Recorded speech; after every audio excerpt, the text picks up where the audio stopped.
Hi Libra, hello po. Kumusta po kayo mga dude? Kung bumalik ka, nagpapasalamat ako sa iyo sa mga bago at cross watchers. Thank you po. Salamat po sa divine energy po ninyo sa oras po ninyo. Mga dude, ito po yung inyong money reading, no? Mga dude, money reading ngayon pong February. Guardian spirits, ancestors, holy angels, holy spirits.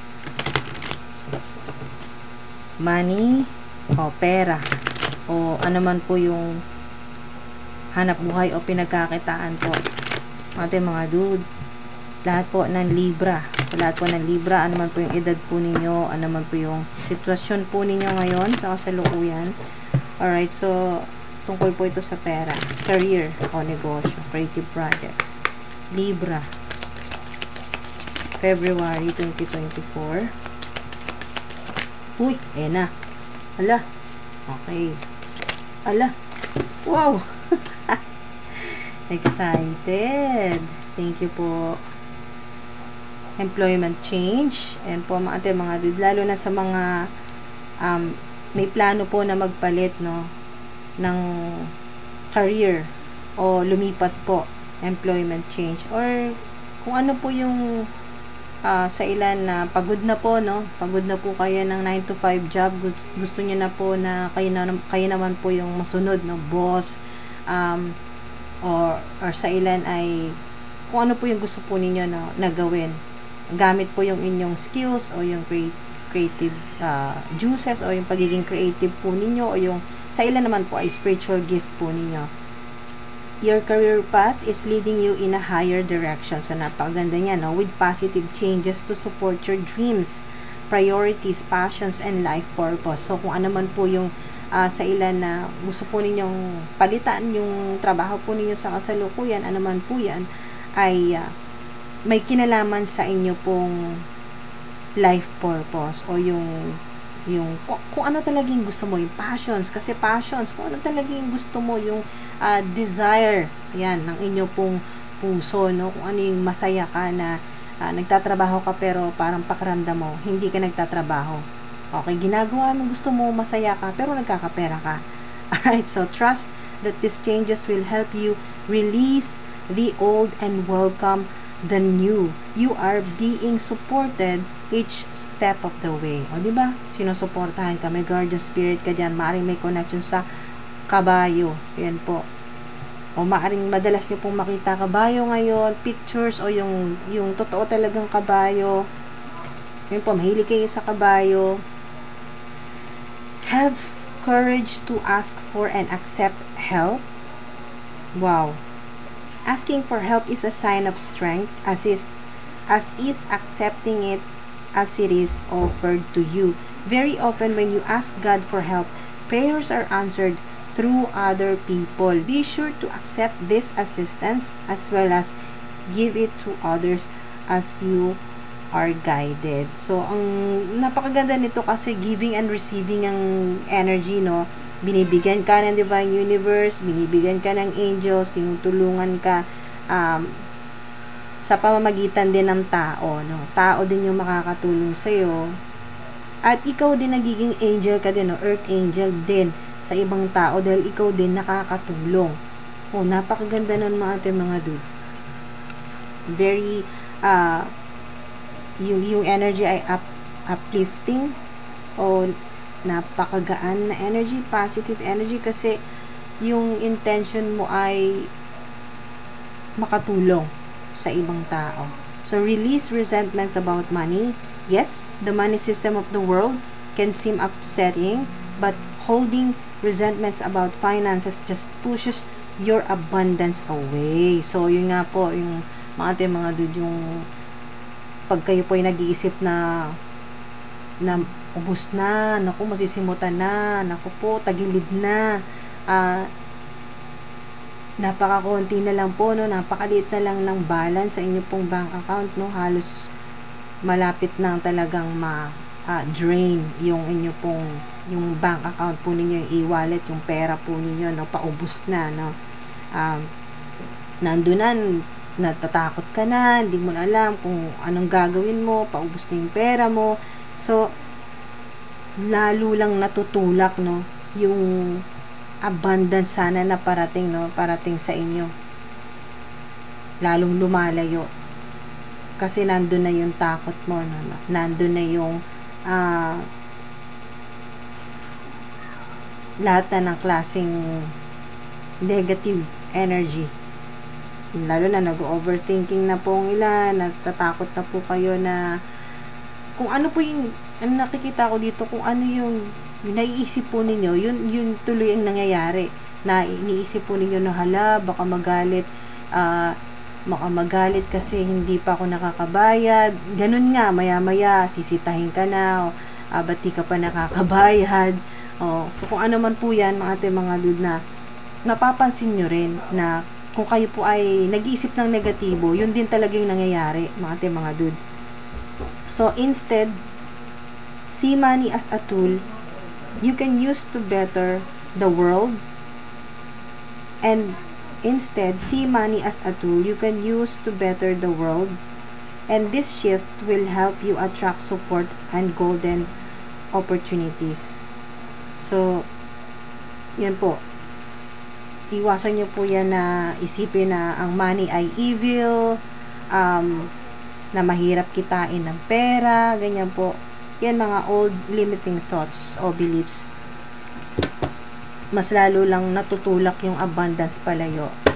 So, makakatulong na kayo po ay laging grateful, nagpapasalamat po kayo, wala pa man, ini-imagine nyo na kung gaano kasarap yung masaganang buhay, yung laging may pera. Yan po, no, 6 of Cups. So, maaring may makatulong talaga sa'yo, may magbibigay sa'yo, no, makaka-receive ka. Pwedeng Scorpio po yan. Scorpio makatulong sa inyo.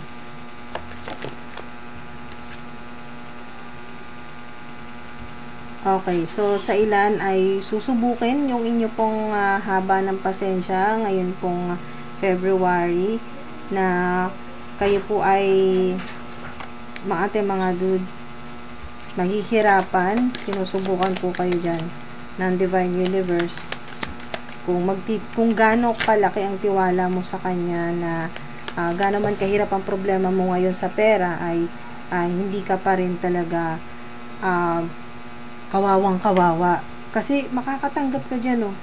Makakatanggap ka at makakatulong ka rin.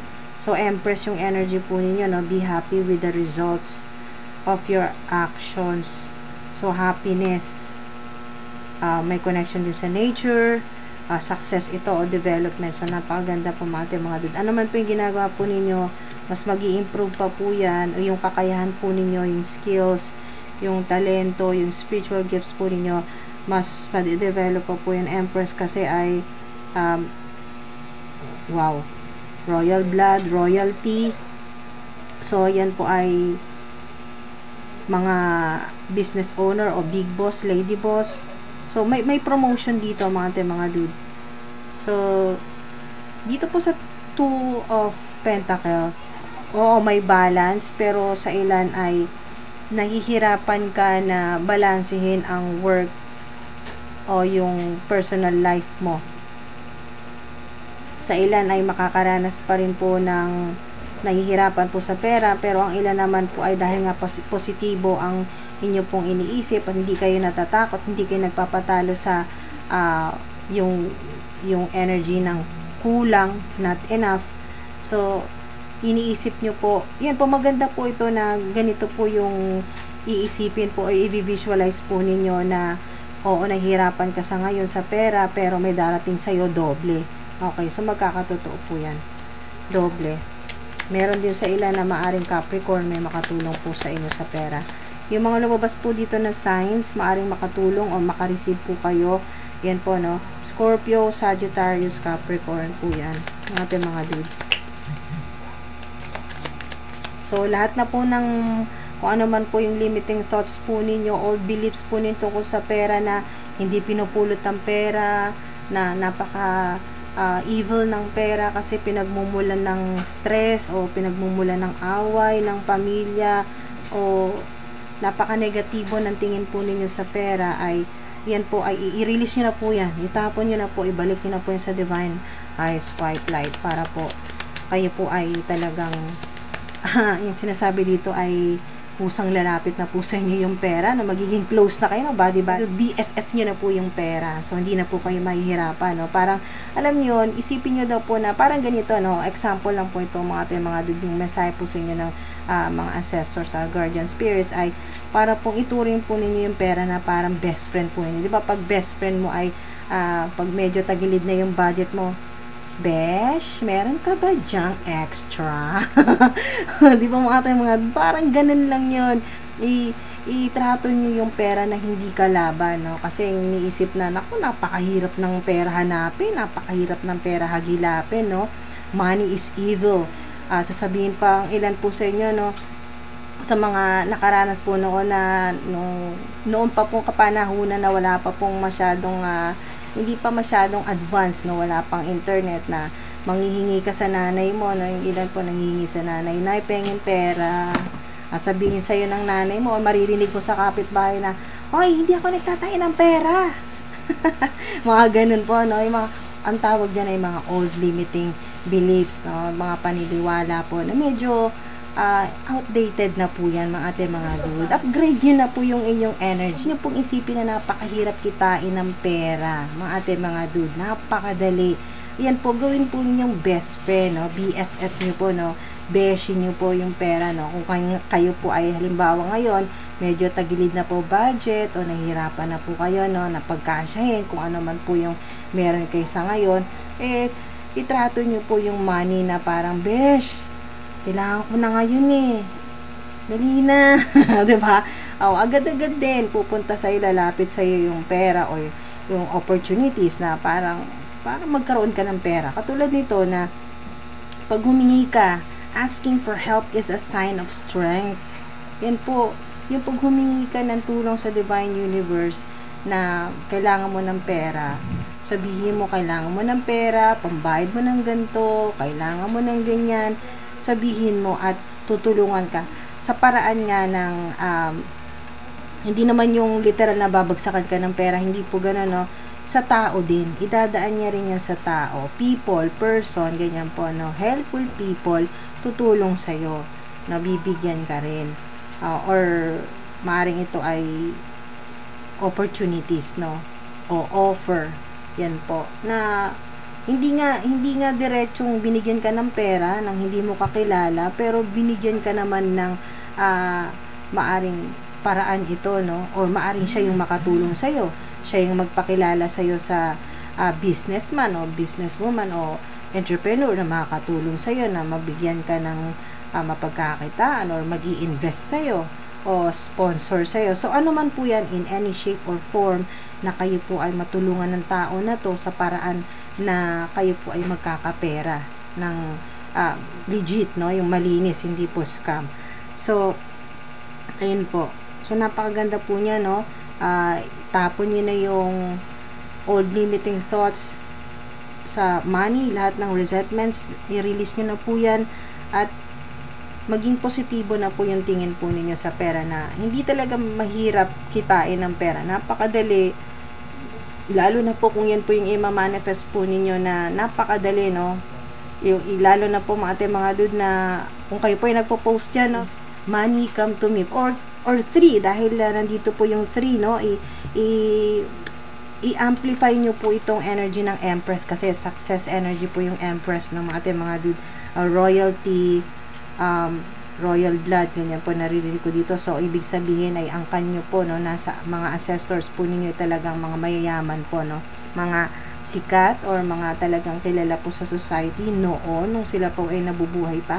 So, mayayaman, no, mayaman po yung nananalaytay, yaman or infinite abundance yung nananalaytay po sa or wealthy, rich, ganyan po, or millionaire, multimillionaire, nananalaytay sa inyo pong DNA. Alright? So, wala pong makakaagaw niya. Mga enemies, haters po ninyo, ay wala pong makakaagaw. Lalo na po sa mga nasa public eye, bottom of the deck, 3 of Pentacles. So, wala pong makakaagaw sa inyo dyan, mga dude. Ano man po yung gifts, spiritual gifts, talents, skills, creativity po ninyo, wala pong makakaagaw niyan, mga dude. Kasi yan ay talagang nananalaytay na yan sa DNA mo, mula pa yan sa mga ancestors mo.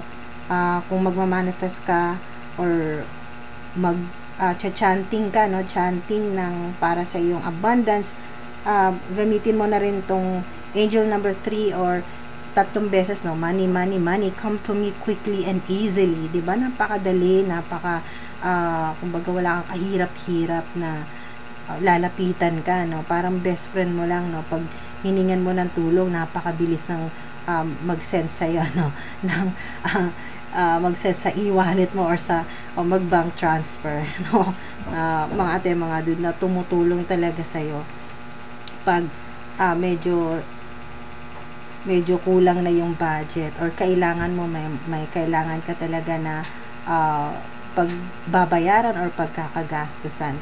So, may mga tutulong, no, kahit hindi best friend, may mga tao na tutulong po sa inyo. So, nakikita ko po dito ay yung dito po, mga lalo na sa mga may online platform, kayo po ay nasa public eye, so marami po kayo, no, increase yung energy dito, so ibig sabihin, mas magiging marami po yung inyo pong, may increase talaga dito sa subscribers, followers ninyo, supporters po ninyo, may meet and greet, basta meron po kayong mga bago pong mga makakasalamuha dito, mga ate, mga dude. Yung influence po ninyo, no, malaking influensya po kayo sa public, sa internet, ayan po, worldwide o globally. So, napakaganda, mga ate, mga dude, kasi yung creativity po ninyo o yung spiritual gift po ninyo, ano man po yan, talent, skills po ninyo, mga ate, mga dude, ay talagang nakakatulong po sa inyo. May development kasi dito, no? Development, success, happiness. So, 3 ulit. Yan po, inulit pa to, no? Maaring sign din ito na reading mo to kung nakakakita ka or makakita ka ng angel number 333, 555, 222. Yan po, angel number 6 or 666 sa ilan.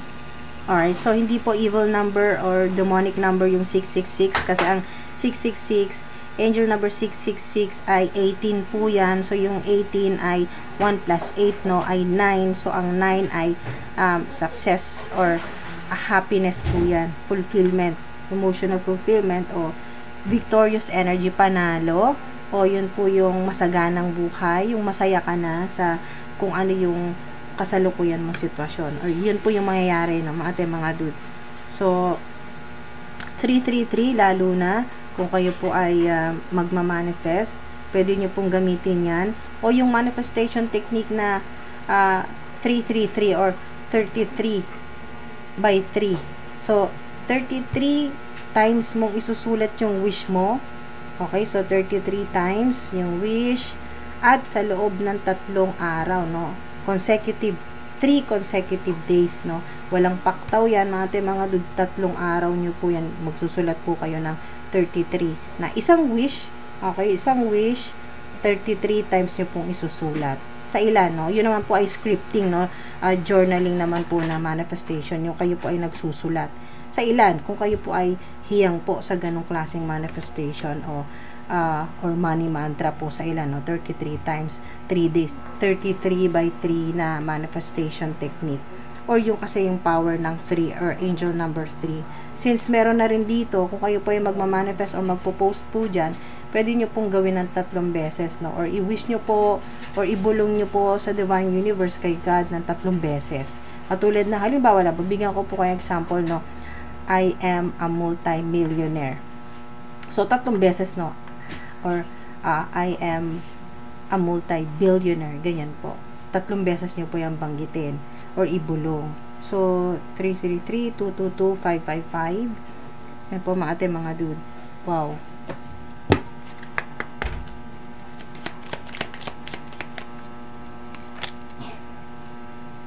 Ayan, sa ilan naman po sa mga sumusubok po ng gambling or yung sugal or mga games, online games, meron din po dyan, mga ate, mga dude, na kayo po ay hindi ko nakikita dito na makaka-jackpot, pero may mananalo po sa inyo, no? Hindi man ganun kalaki, pero at least makakatulong po ito pandagdag, lalo na kung sa ilan po ay may urgent po, no, kailangan po ng pandagdag po ng pera, no, mga ate, mga dude.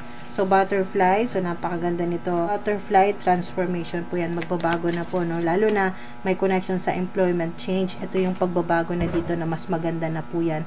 Mas matutuwa ka na, mas magkakaroon ka ng talagang emotional fulfillment dito sa bago mong magiging hanap buhay, no? Career o trabaho. Not today. Ayan po. Meron ka ng mga iiwasan, no? Hindi ka na makikipag transaction, meron ka nang iiwasan ngayong February. Mga kliyente po ninyo or customers po ninyo or basta nakasalamuhan nyo na po ito na iniiwasan nyo na talaga yan. Okay? Na hindi kasi talaga hindi kayo pareho ng frequency eh. Ramdam mo talaga na napaka-negative ng energy. So, golden mirror, meron po sa inyong kakasalamuha po ninyo, narcissistic, mga copycats, no, ginagaya po kayo. So, kaya pala naririnig ko dito ay yung copyright, mga dude. Yan po. Or sa ilan po, lalo na sa mga content creators na nag-edit po kayo, naghahanap po kayo ng mga royalty free o copyright, non-copyright po na mga pwede po ninyong magamit sa videos po ninyo, sa editing, mga royalty free na mga music background, mga sound, ganyan po, no? Background or videos na pang background po ninyo sa inyong content. So, royalty free. May copyright din po, no? So, ingatan nyo din po yung inyo pong ginagawa, no? Lalo na po sa mga, kayo po ay meron pong website, may naririnig akong webinar, ganyan po, website, meron pong